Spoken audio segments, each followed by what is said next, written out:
and 72. All right, we're looking at student work because for me, I like to see where my kids stand percentage-wise on each question, because if I see that everybody else has a higher percentage or significantly higher, then I'd like to go to them and say, how do y'all teach it to improve the way I teach it?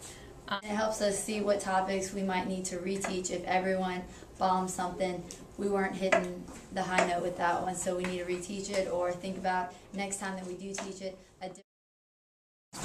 But like what we do is we list all the items that are on the test in the order that they appear on the test. So the kids go through each test question, they mark if they've got it right or wrong, and if they've gotten it wrong, they need to determine if it's a simple mistake or if they just need to relearn the concept. Then we go down and we list the GLEs. Like this, we did the first time, and it seemed like it didn't mean anything to the kids.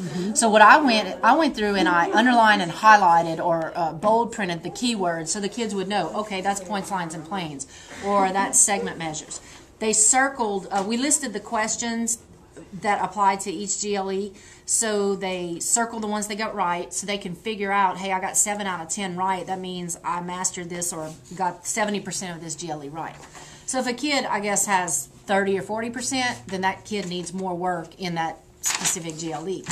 And then they do a little self-analysis on the back, talking about their organizational skills, their learning skills, their skill development. They have to rate themselves, you know, and it that was my question. What did you do with this information? So instead of doing the plain old review or here's the study guide, you do the study guide and then we'll check. We just kind of set up stations where the kids struggling with GLE 5, which was scatter plots, we sent them to do some remediation work on scatter plots, and then slope or, you know, whatever their deficiency was. And it worked out pretty good. I know my benchmark scores came up towards the end.